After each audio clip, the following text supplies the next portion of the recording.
assembled a panel of managers at public water systems who are currently addressing climate at their water systems. And so today's session is going to essentially discuss a climate-related problem like flooding or drought or disruption of energy service, and how that system's dealing with it.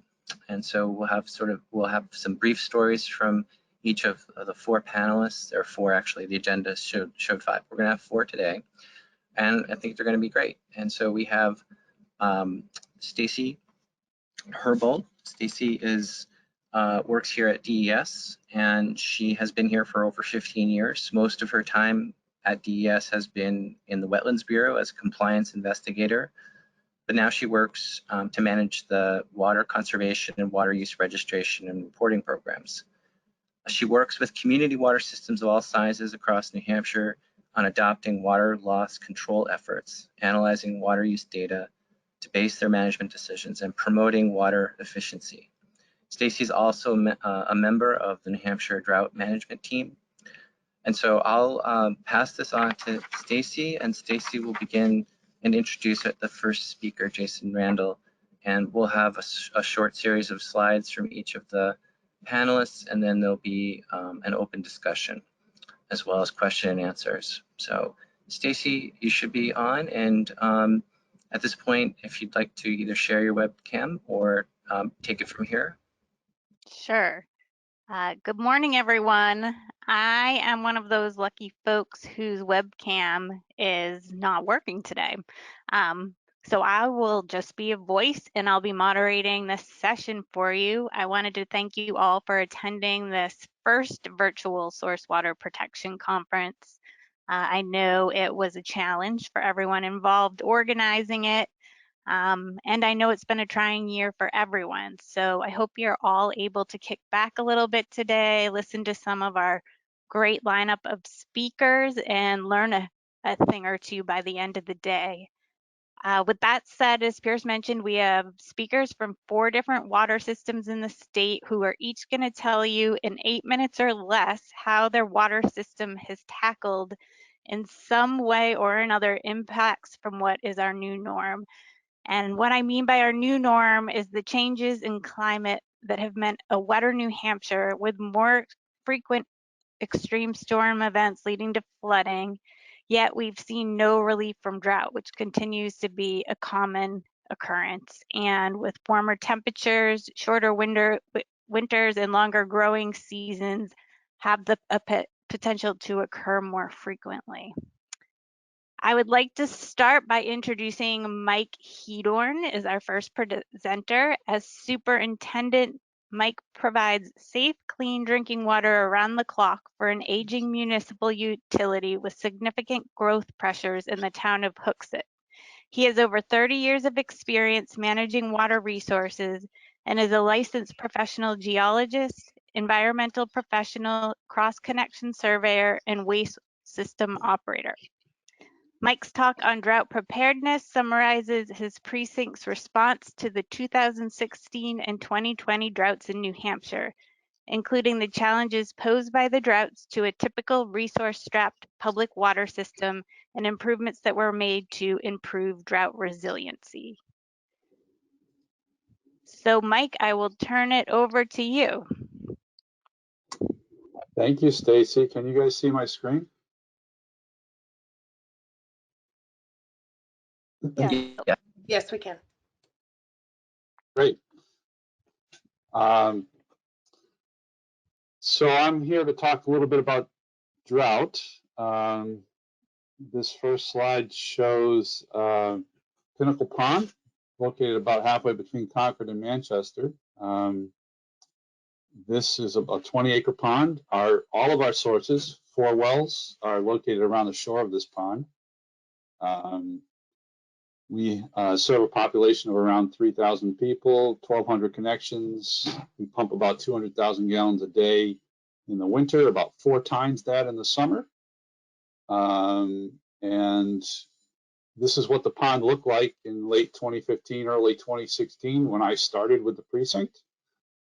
And I was hired at that time to sort of bring this old system, take a fresh look at it and bring it into the modern day, develop the first capital improvement program, and looked at all the systems with a fresh eye.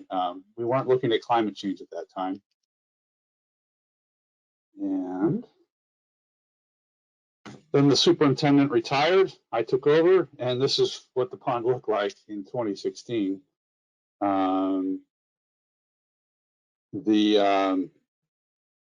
The drought lasted 10 or 11 months. We didn't really have a plan in place.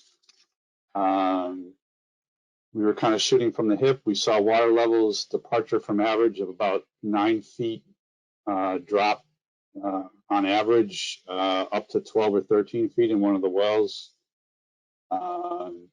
With the exception of a water conservation bylaw we had in place, thanks to the DES, which was a result of a violation we had a few years earlier, which allowed us to do an outdoor water ban. We really didn't have a plan physically or financially. We did end up doing a mandatory water ban. For the first time, we did a water use restriction. We created language for that. For this door hanger you see here, we enacted a fine schedule and an enforcement mechanism. We did other things like staggered well operations and diverted water from a nearby brook into the pond. We did 10 diversions totaling 138 million gallons to artificially recharge the aquifer near the wells. Ultimately made it through the drought okay. But we learned a lot of lessons, and through the following years, we learned more lessons. And if I had to create one slide that encapsulated what we learned, this would be it. This came from the state of Massachusetts and what they learned from the 2016 drought. The orange is sort of some enhancements I added to the slide based on what we learned, and the yellow highlight is what I'm going to talk about in the next couple of slides. A little graphic at the bottom is 120 years of drought and wet weather in New Hampshire. I just put that in there because the little blip on the right, the orangey red thing you can barely see, is the 2016-2020 droughts.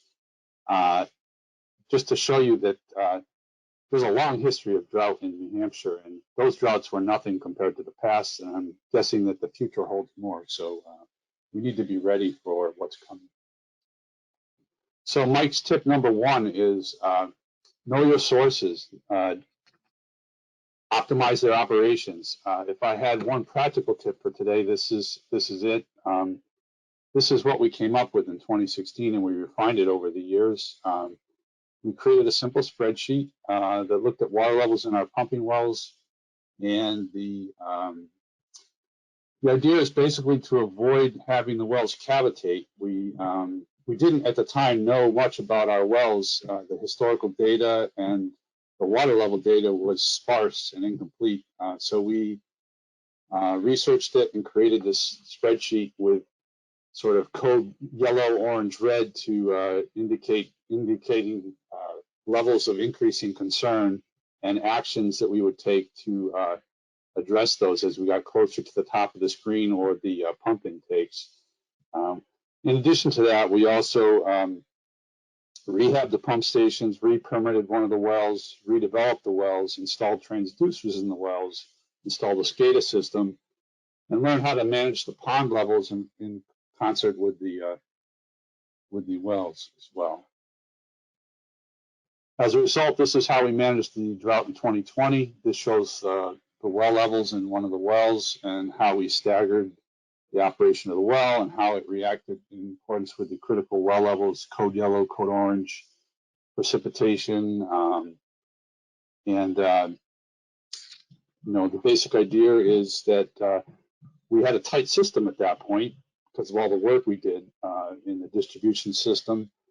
We were carefully, regularly monitoring the distribution system and the sources, taking full advantage of supplemental recharge. We had a SCADA system and VFDs in all the wells.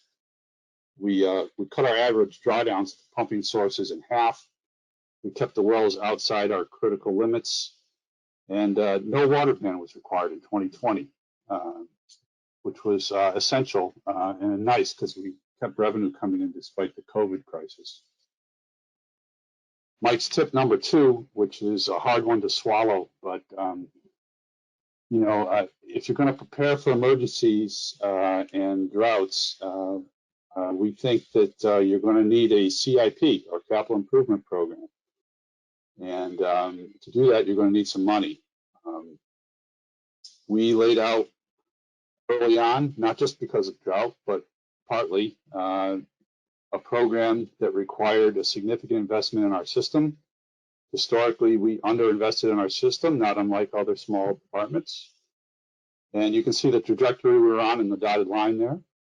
But we changed the course of that by making rate adjustments, reducing expenses, and increasing efficiencies in certain areas, and looking for ways to diversify our fee structure through all kinds of things like final fees and flow test fees, all kinds of things. We raised a lot of money that way, and then we're able to do a lot of improvements to the system. The Maine DPUC did a study after the 2016 drought that basically said if you keep your rates as low as possible and avoid critical improvements, they found that that jeopardized your ability to respond to droughts and other emergencies. There's a quote down the bottom of this slide that talks about that. This shows how we were able to keep our rates below the state average, even though they went up, which gets at the issue of affordability, which we're very, very, very conscious of during this period. We could talk a lot about this, but I don't have a lot of time. The last tip is this looks at a lot of pictures of what we did during this period. We did a lot of work on improvements, and you know, basically you just want to focus on a lot of things to tighten up your system. My tip is make your system the best it can be with the resources you have. Luis Adorno, if you're out there, he didn't pay me to say this, but asset management is where it's at. Communication, redundancy, security, operability, alarms, data trends, frequency of maintenance, mapping, accuracy, outreach, efficiency, leak detection. We did all that stuff, and it paid off because in 2020, we knew exactly what was going on with our system. And lastly, you can see back in 2015 where we were at with our unaccounted for water. We've made a dramatic improvement in that, and because of that, we had you know, a lot of water on hand to deal with the drought in 2020. So that's my 8-minute talk. Thank you. Thanks, Mike. That was great. Next up, I will introduce Tony Cavaliere. Actually, sorry, Stacy, we have Jason Randall ready to go. Okay. Next up, I will introduce Jason Randall. After graduating with a Bachelor in Science and Natural Science from Lyndon State College, Jason began his career as a laboratory field services technician in Concord, New Hampshire, and later as the laboratory supervisor for the NHDES Winnipesaukee River Basin program. In 2014, Jason became superintendent of the Plymouth Village Water and Sewer District, where he still works today. He is responsible for the operation, maintenance, and administrative needs for the water and sewer systems that serves a population of approximately 7,000.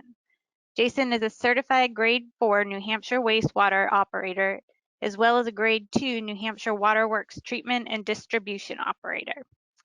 Jason, I'm handing it over to you.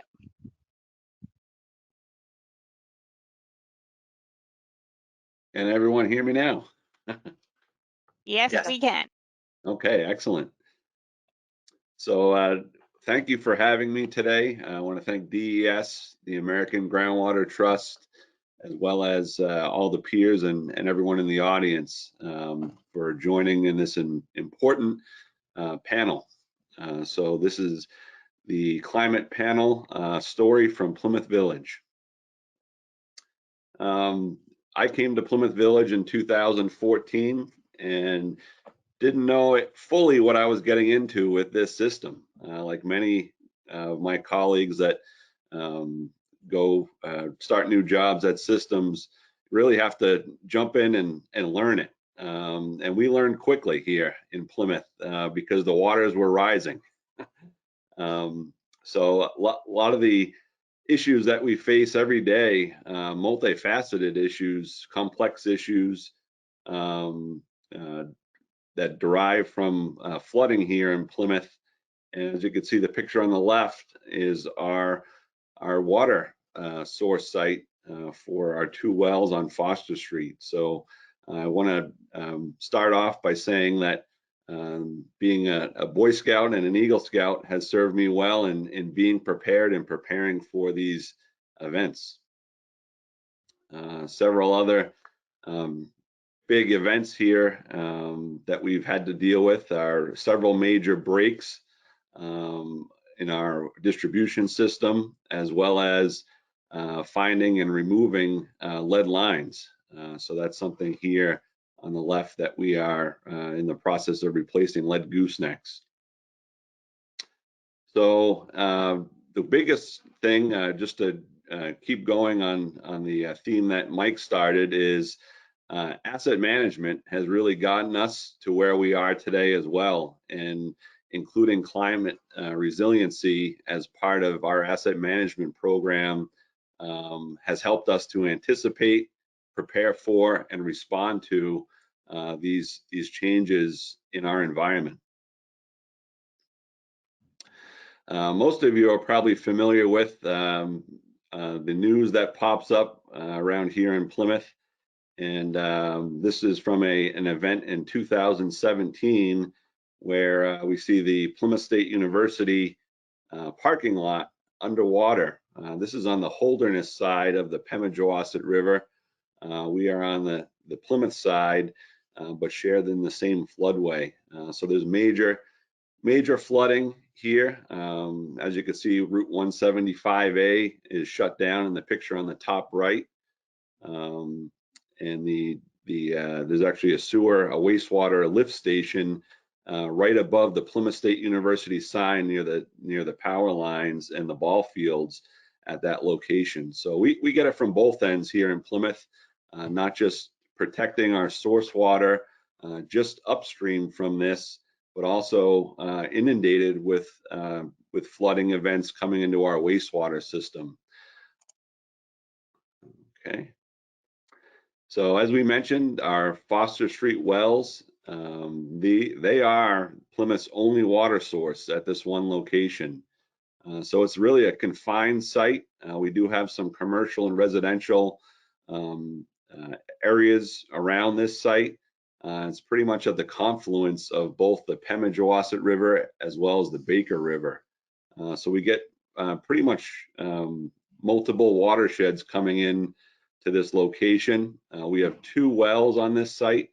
As you can see about the first and third picture down, we have a well vault out in the middle of this site, as well as a well in our treatment building, which you can see in the lower left-hand corner, the crane servicing the pump, the submersible pump for that well. The water rises pretty quick here. We had a construction project going on at the time of, I believe this was 2 years ago in October. We had a flooding event, and we had materials stored on site, and we had to move those off real quick before the water rose. So this is something that happens very quickly, and we've engineered our buildings to be set above the floodplain. So we do have that engineering technique involved. So this is one of the improvements that we have made to our Foster Street flow metering. Prior to 2017, our flow meter was in a manhole vault in the parking lot, not protected from flooding and not watertight. So we took that flow metering vault and decommissioned it and actually retrofitted an old chemical storage building to now include our new flow metering coming from both of our water sources. So this is that tall building that you see, and you can see in the middle picture, the concrete structure is fairly tall, protecting it from flooding events. This is another project in 2017 that we've completed, extending our feed line from our wells out to our main distribution trunks. And this is also a site that floods frequently. This is the Baker River here in the picture on the upper side, just south of the railroad tracks. That's our district office right across the river. And the pictures just to the right where the excavator is only about 2 days after the flooding event. So you could see where we were working a few days just before the flooding. We have critical valves in this area to be able to operate and isolate and change the distribution system feed around. And this is also a site that floods. So it's critical to get our equipment in and out, as well as continue operations during flooding events, which is very difficult to avoid. We also have a river crossing at this site that goes under the river, feeding to the south of town. One of the projects that we worked on early on, I believe it was started prior to my time, through issues with sodium and chloride, is our source right on Foster Street, as you can see in the pictures to the upper left-hand side. PW1 and PW2 are about 200 feet from the white line of Interstate 93 southbound lane. And these two sources were installed in 1951 and 1952. Well, the highway wasn't installed and didn't come through until 1964. So this predates Interstate 93, and essentially our water sources since then have been impacted with sodium and chloride from winter events. So as you can see in the graph down to the lower left-hand side, from about 2000 to 2014, we tracked the winter severity index, and as you can see, it varies quite significantly year to year. So we have worked with New Hampshire Department of Environmental. You have 2 minutes. Okay, New Hampshire Department of Transportation, and they installed an impervious ditch liner along the interstate at that location to divert the sodium and chloride south of our well site and towards the Pemigewasset River. More pictures of our extreme flooding here at the Foster Street site. One of the key components that we learned is regional impacts. What does your watershed look like upstream of your facility? Are there microclimates that may impact us? We have varying terrain throughout the Pemi River Valley, all the way up into some of the high peaks that do come down into our watershed. So it varies quite significantly. We've also experienced landslides here in town, which impact critical infrastructure within the roadway here that we've had to face. So this is one side of the valley. Another side of the valley, we've also experienced landslides. One of the corrective actions that we've undertaken is developing and seeking a new water source. And this is something that we've been working on since the 1960s, exploring up and down the Pemi River Valley for a viable source, better quality. And we are getting to the point we're in permitting right now on this source. It's looking to be a viable source. And we're hoping that in the future, this will provide not just better quality, less risk and less vulnerability, but also redundancy. One of the large projects we've also undertaken is energy management. So when adapting to climate change, we need to look at how do we... Jason, we're over your time, so if you can wrap it up in 15 seconds or less, that would be great. Sure. So we're looking at energy management. So moving beyond energy, we have installed solar panels to help increase our efficiency, but also looking at pumping and how we operate our tanks. So lesson learned is build in resiliency, redundancy, and adapt to your environment.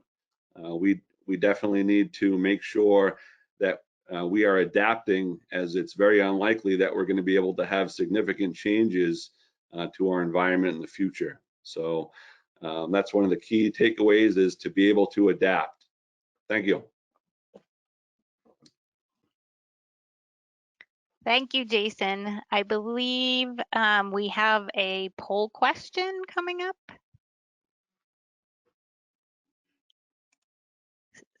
Yes, So, so please just go ahead. how likely is it for your system or community to invest in and prioritize resiliency and adaptation measures in the future?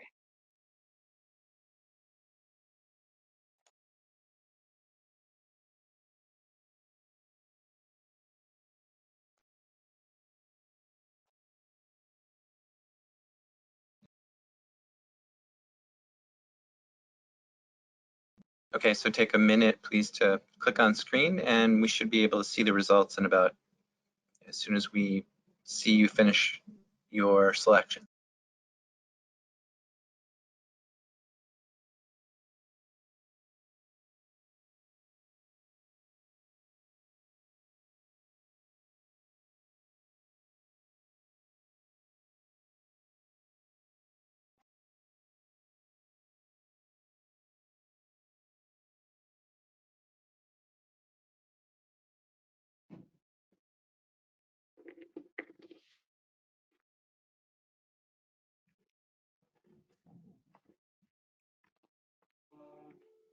Yeah, so it does look like at least a majority think it's somewhat likely or very likely. So it's important to know.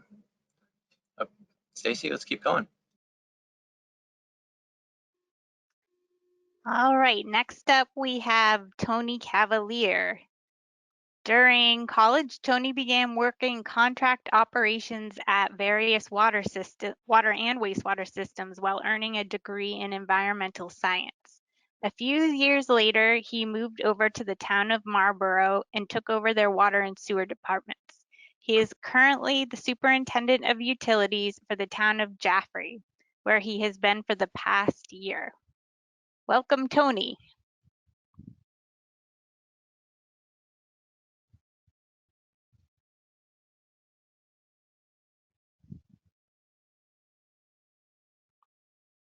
Tony, we can't hear you. All right, I'm back. Can you see my All right. PowerPoint at all? We can. It's not in Presentation slide mode. So, mode. Yes. yes, there you go. There you go. All right. So yeah, so I'm Tony Cavaliere. I'm the superintendent over here in Jaffrey. And I've only been here about a year now, so I might kind of intertwine Marble into this a little bit. So just bear with me here. So the main thing I'm going to be talking about is trying to plan ahead and stop any water loss and drought restrictions, and just trying to stay ahead of all that. So first thing is you got to know what you have. So, every month the water operators will give me the well readings for the month, and then town hall will give me the residential meters for the month. And the difference between those numbers is either, stolen water, billing errors, or most of the time it's leaks. So you're going to want to, obviously deal with those leaks. And then the other thing is to kind of shrink that number down, is just meter everything. Our chlorine analyzers, pH probes, if the highway department is filling up a truck, we're metering everything. And then same thing with hydrant flushing, the start stop time, the pressure, the gallons per minute, spits out a number. And same thing with leaks. We have a program where if it's a 8-inch cast iron pipe with an 1/8 inch crack in it, and it's leaking for 8 hours, we know exactly how many gallons that's going to be, and we take that out of our unaccounted. And then you got to start finding those leaks. So over in Marble, we did them every year because we had tons of leaks over there. We went through the NHDS leak detection grant. They offer it every year, and it's 100% grant, so highly recommend it. It's a good way to find any leaks that you have and fix them. Over in Marble, we even had a leak that was like a full bore service leak run right into a culvert, and it just blew the earphones off the acoustic guy, and we never would have found it unless we did this. So highly recommend. And then next is asset management. I know we've all been talking about that, but it's true. You got to know what you have, how old it is, when you got to replace it. Most communities, their first step is they have pipes that are obviously leaking. They're old, they're breaking all the time. You got to fix those first because they're obviously a problem. But once you get past those things, you start working on working to basically get the pipes before they start breaking. So, if you have 10 years left in that pipe, at year 8, you replace it, and that just avoids the water loss from leaks altogether. And then the other big thing in both Marble and Jaffrey was we have commercial users. In Marble, we had the Mountain T-shirt factory that makes those, those little tie-dye animal shirts you've probably seen. They're sold worldwide. They had contracts with Walmart. The big thing with the commercial users is to make sure they know how much water they're using, make sure the town knows how much water they're using, and understand that, you got to know these people. You got to have their cell phone. You got to talk to them face to face, first name basis. If you ever need to set restrictions, they're in a drought, you need to be ready to have those conversations. They need to understand they might be deemed non-essential if we're in such a bad drought that, the residents can't get water. Or like the big thing in Marble was if we had to take the wells down, I'd talk to them in advance and say, hey, a year from now, we're redoing the wells. We're going to be running off just the tank for, 4 days. You got to change your process or I'm going to come and shut you off. And, it all starts with a good relationship between the town and the commercial user. And then over in Jaffrey, we got the same thing. Millipore Sigma is using about 30% of our water, and they're set to increase. With COVID, they're a medical supply company, so with COVID, they've been working around the clock. They had 100 employees this year, and they're thinking up to 275 in the next couple of years. So the plan is they're going to start stressing the system, and we already have one well that has drought restrictions, so we know we have to do something, and that led us to the Cold Stone Springs well site, which is in the works with Jaffrey and Peterborough. Peterborough needed a well, we needed a well, we split the cost, and this new well site is going to help for future water use and any droughts that come down the line. And the only way to do this was with multiple funding sources. I'm juggling about 8 different funding sources right now, and we're still looking at more. And I know it's, the whole presentation I just gave is you want to, conserve as much water as you can, but sometimes you get to the point where you have to find another source, either that the source you have goes down or the drought restrictions on your new well makes it so you can't use it when you need it. And it's not a fun way to go because it's expensive, but sometimes you got to do what you got to do. And then the other thing with this project is we're going to be able to interconnect Jaffrey and Peterborough. So if needed, if one town lost a well or anything, we can do some valving and connect the towns if needed. And that's my contact info if you have any questions after the presentation, and if you have any now, I'll take those too.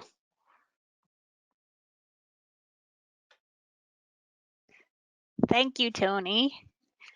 We are going to save questions to the end, so I will move on to introducing April Talon. April has a PE.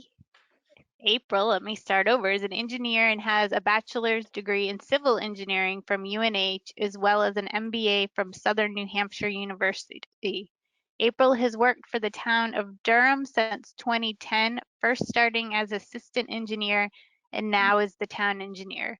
April coordinates projects associated with infrastructure that is jointly owned between the town and UNH, and she provides technical support to all the town boards and committees, plus general technical advice to Durham residents and property owners. April, I'm turning it over to you. Excuse me. Good morning. Thank you, everyone. Can you see my presentation? We can, and we can hear you. Okay, great. Thanks so much. Let me just get this. I don't know about you guys, but my allergies have been really awful, so bear with me. So today I wanted to talk to you about our Spruce Hole Well and Artificial Recharge project.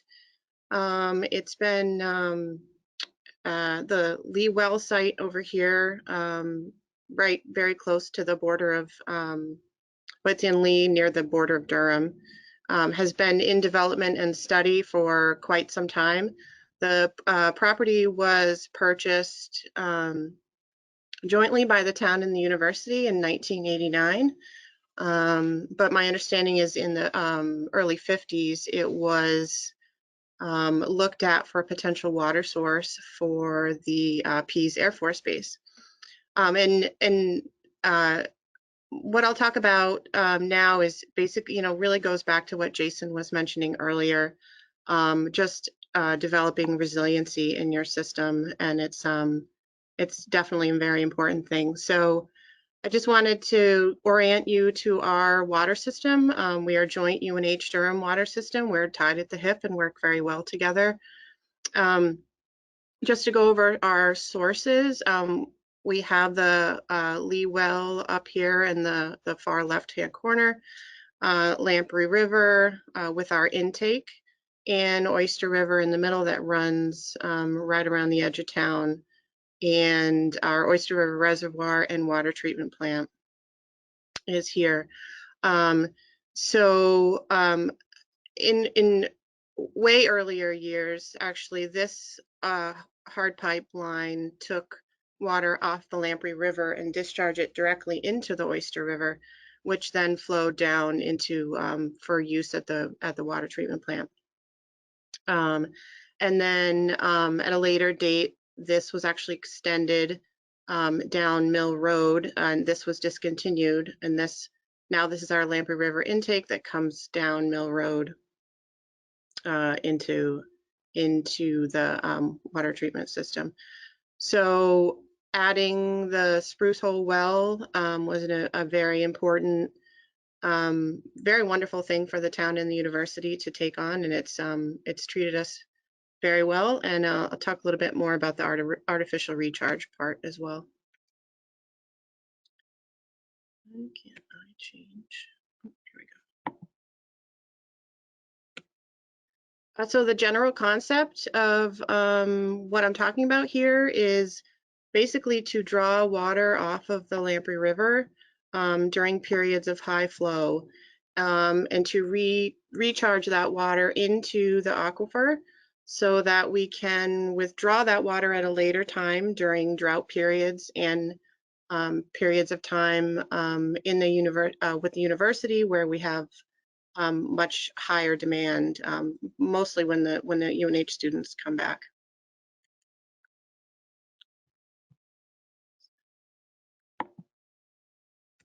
Okay, so just a little facts and project goals quickly.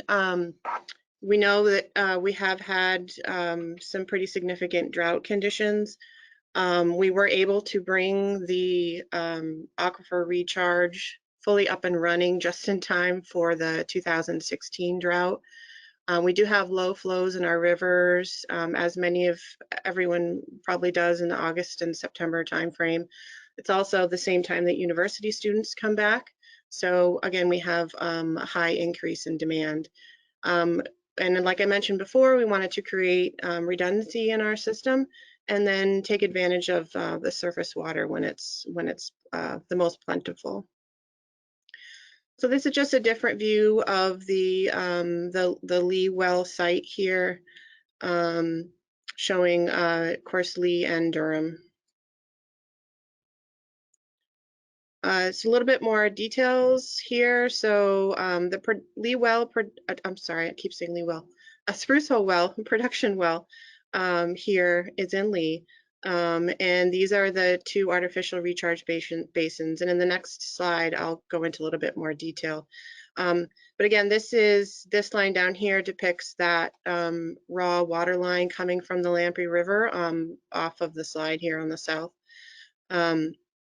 And what we did for this project was basically utilizing this raw water main. We brought it into the area of the Spruce Hole Aquifer, and then constructed a new 12-inch water line through the woods to get to the Spruce Hole well and the artificial recharge basins here. So this has underground electric as well, and we were able to utilize this old raw water line that I had mentioned that had originally connected all the way to the Oyster River. So this just is I know there's a lot going on here, but I hope you can see my laser pointer.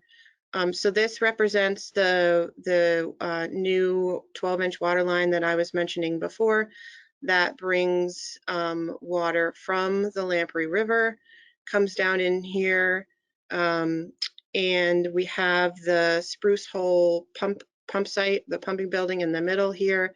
And these are our 2 artificial recharge basins. This number 1 is the lower basin, and this is the upper basin. So during the springtime, when the Lamprey River is flowing very well, we recharge these basins. Of course, we have the groundwater discharge permit from the state as well to do this. And then we are able to recharge the Spruce Hole Aquifer so that we can rely on it as an additional source during periods of drought, or just primarily also just for peak demand. And just to give you a little bit of, I had written myself a note here. So in 2020, we had actually withdrawn 40 million gallons of water from the Spruce Hole well. And in that same year, we artificially recharged 17 million gallons. So again, it's shown to be very, very, very, very wonderful. And if any other water systems have the ability to look at something like this, I would highly suggest it.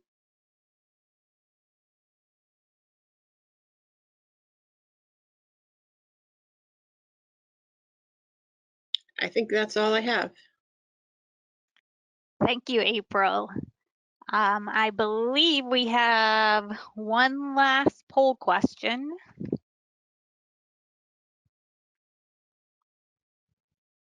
Okay, so we're going to launch that question in just a second, and then the poll question. Okay, and please respond. And then we have one question from the audience so far.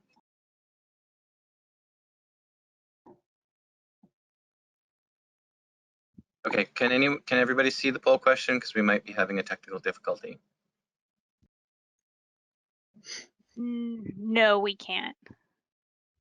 Oh, it looks like Bess, who's launching the poll question, left, lost connection. So hold tight 1 second.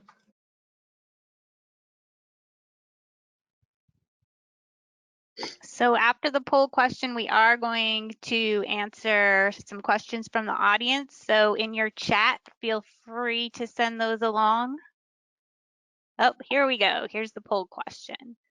Do you think your public water system or community would consider an artificial recharge facility that recharges recharges surface water? I guess in general, do you think your public water system would consider a project like April just presented? Please select one of the 3 items below and we'll let you know the results.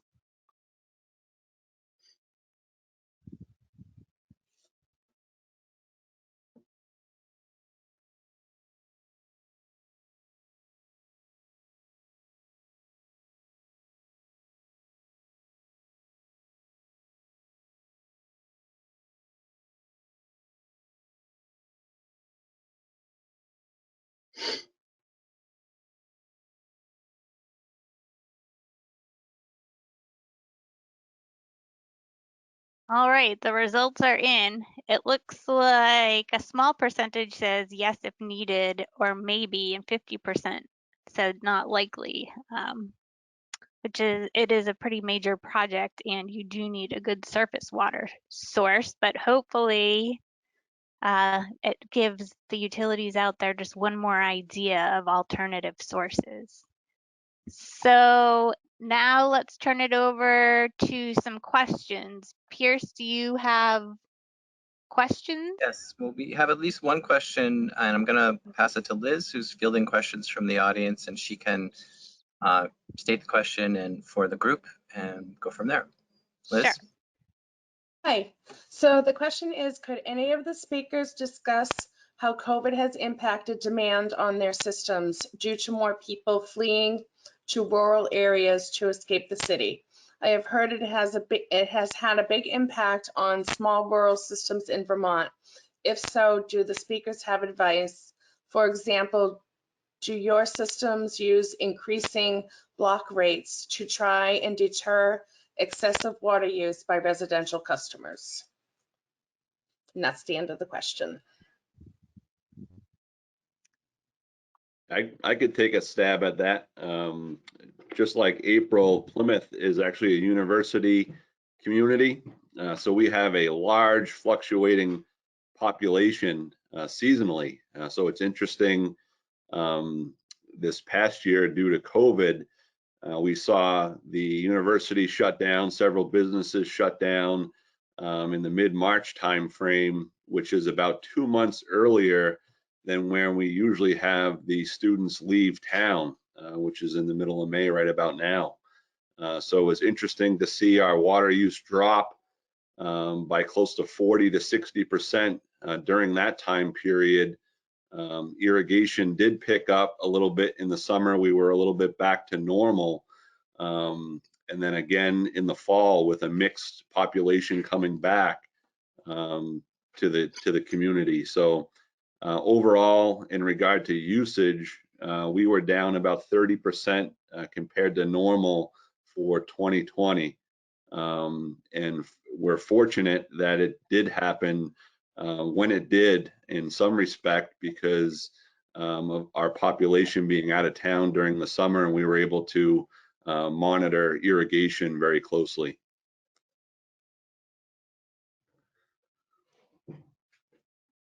So I think between Plymouth and then the UNH Durham systems, those systems have seen the opposite trend than what the person asking the question was inquiring about due to both towns having a university.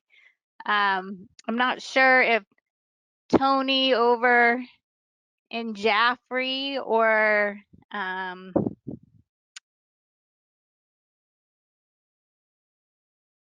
Mike and Hooksett, I mean, those, I'm not sure how much of those towns, how much of the water use is driven up normally by summer residents, or if it's more of a static population there.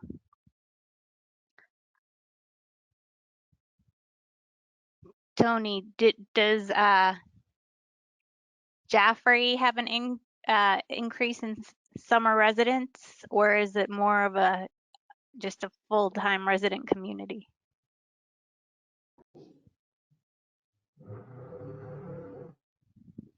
I guess we lost him. He might have lost, or he might have lost audio. I have a question for Okay. April, if that's okay. April, in terms of how much water you can take out of Lamprey and use for supplementing your system's capacity in the fall for UNH, how can you characterize the buffer or the additional amount of water that you will be able to take if needed versus what your demand is typically in a regular season in the fall?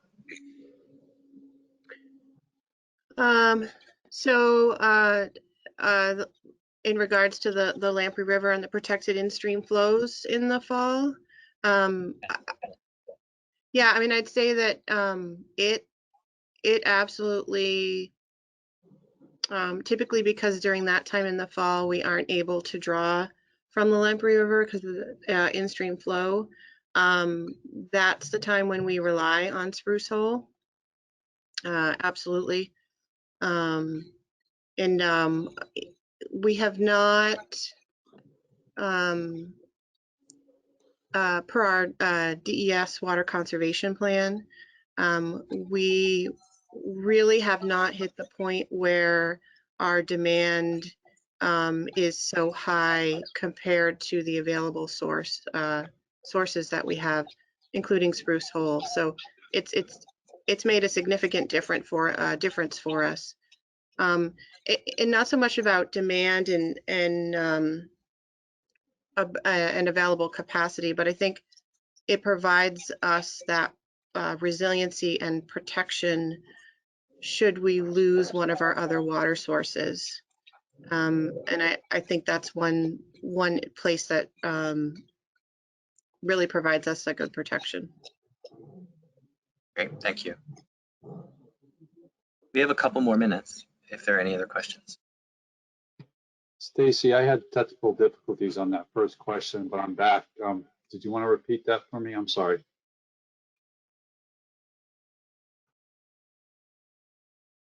Hi, it's Liz. That question is now gone.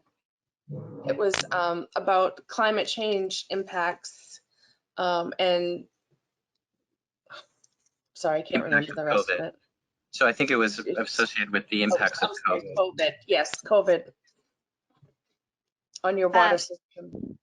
Mike, it was more geared towards towns that see a rise in population during the summertime due to summer residents moving in, and I don't know if Hooksett is one of those towns. No. Our population is constant. We have tremendous rise in usage during the summer due to irrigation, but not due to a population increase. If we don't have any more questions from the audience, I thought I would just highlight some of the topics between all 4 sessions. Obviously, asset management came up in at least 3 of the 4 sessions. New viable sources or alternative backup sources, interconnections, also important to resiliency. At the system management level, leak detection, tracking your losses, and actually knowing what you have and what your well levels are was another important topic. Good communication. I know the communication with the large water users is very important, and as well as with customers. And then also adopting infrastructure to adapt to some of these flooding events. So those were all great topics and great points to highlight. I found all those presentations really interesting. I'm sure we could have turned each presentation into an hour long. Maybe if you're lucky, we'll ask you to in the future. But thanks again for your time. Again, fantastic talks. I guess we'll move on. So Pierce, do you want to take it from